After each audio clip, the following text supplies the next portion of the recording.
Облыс әкімі Айдарбек Сапаров бұқаралық ақпарат құралдары өкілдерін төл мерекелерімен құттықтады. Салтанатты жиынға ақпарат айдында еңбек ететін тілшілер мен сала мамандары қатысты.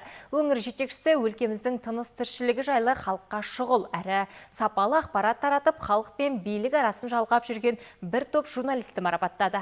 Күні кеше бұқаралық ақпарат құралдары қызметкерлері кәсіби мерекелерін атап өтті. Мемлекет пен халық арасында көпір атанған жандардың жұмысы оңай емес. Жаңалықтардың жаршысы болған мамандарға жылдамдық, ұшқыр ой мен сауаттылық қажет. Осы арқылы олар елдің әлеуметтік экономикалық тұрғыда дамуына өз үлестерін қосады. Ақпарат майданындағы қызметкерлерді атаулы күнмен өңір жетекшісі Айдарбек Сапаров құттықтап, сала тізгініндегі жандарға табыс тіледі. Сіздерді барлықтарыңызды шын жүректен кәсіби мерекемен құттықтаймын.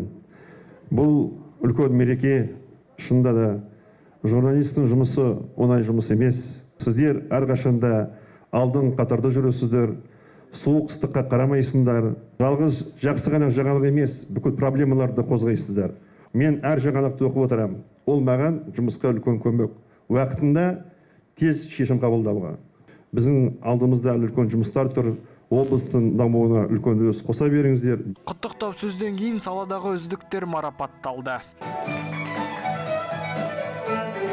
Облыс әкімінің алғыс хатымен Вести серіктестігінің директоры Неля Ганчар марапатталды. Мағжан Жұмабаев ауданындағы баспа басылымның жұмыс істеп жатқанына 90 жыл болған. Ондағы тілшілер өзекті тақырыптарда қалам тербейді. То газета «Вести» входит еще и газета «Мағжан жұлдызы». Серіктестікке «Вести» мен «Мағжан жұлдызы» басылымы кіреді. Соңғысының шығарылып жатқанына биыл 15 жыл толды. Оқырмандар саны күнделікті көбеюде, дамып жатырмыз. Бүгінгі марапат тек менікі ғана емес, тұтастай ұжымның еңбегі. Құрмет, қошаметке қаламыздағы арна мен басылымдардың қызметкерлері де бөлінді. Еңбектері еленгендердің арасында Қызылжар арнасының мамандары да болды. Алдияр Жылқайдаров, жаңалықтар қызметі.